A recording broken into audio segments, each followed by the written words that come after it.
Hello there, how's it going? It's Matt here from Matt Cat Guitar, and today's lesson is all about learning the notes on the fretboard. Now this is really useful to know.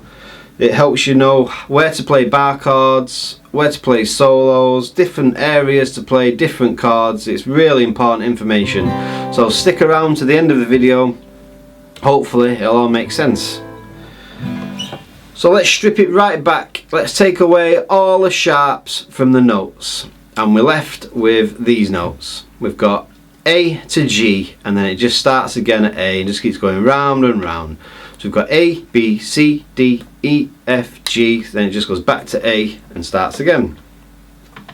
So you notice that E and B are in green. I like to remember it with Easter Bunny.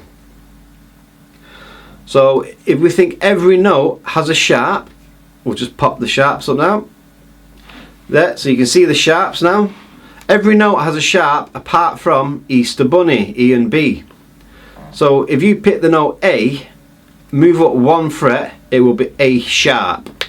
But if you pick the notes E or B and move up one fret, it won't be. It'll go straight to the next note, which will be in E, it would be F alphabetically, and in B it just goes straight to C, whereas every other note would go to sharp.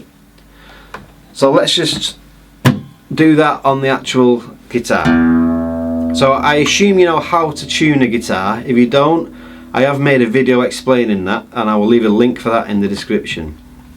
So let's pick a string. Let's pick our low E string, the 6th string. We know that is an E.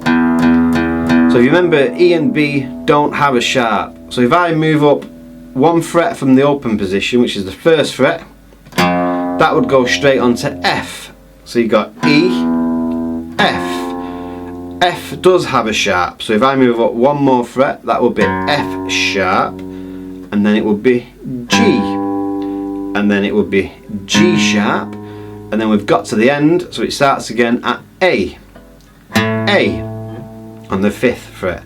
So let's just start again. We've got E, F, F sharp, G, G sharp, A. So what comes after A? A sharp. And then B. E and B don't have a sharp, so after B is C, then it's C sharp, then it's D, and then it's D sharp, and then it's E at the 12th fret. So when we get to the 12th fret on the guitar, the notes repeat themselves. So if I was to press all them down there, they are the same notes as that, it's just an octave higher. So it's really good to practice that. See if you can get all the way from the open position to the 12th fret, naming the notes as you do it. And if you got it right, you should end up at E on the 12th fret. So let's just quickly whiz through that string again. E, open E, F, F sharp, G, G sharp, A sharp, B, C, C sharp, D, D sharp, and E. So that works anywhere. A to G, E and B don't have a sharp. If you know that, then you can kind of work out any note. You can pick any random note and just work it out all the way up. Right, hopefully that makes sense. So what I'm going to show you now is some reference points that are really good to remember, because you can cite other notes from them. So you don't have to remember all these notes. If you remember a few little reference points, you can use these to find other notes. Let me explain that a bit more detail. So for example, sticking on the 6th string, let's pick frets 3, 5 and 7. Now that spells G-A-B, gab. G-A-B. Okay, so that's really good to remember. 3, 5 and 7. G-A-B. If you learn that, then if you want to know where a G sharp is, you think, well, I know where G is, so I'll just move it up a fret and that's G sharp, etc. That goes on and on. But if I was to stay on the G note on the 3rd fret of the 6th string, if you go down 2 strings, 1, 2, and across 2 strings, 1, 2, that is also a G. So that theory works anywhere on the 5th and the 6th string. If you go down 2 strings, across 2 frets, it's the same note, but it only works on the 5th and the 6th string. So if you pick that note on the 5th fret of the 5th string there, go down 2 strings, across 2 strings, it's the same note. Okay? So by learning the notes on the 5th and the 6th strings, you also know the notes on the 3rd and the 4th strings, because you can sight them off them. I hope that makes sense. Another little shortcut key thing to remember is on the 2nd string, on frets 1, 3 and 5 is C, D, E, and also on the 5th strings 3, 5 and 7 is C, D and E. So I think if you learn them 3 strings, strings 6, 5 and 2,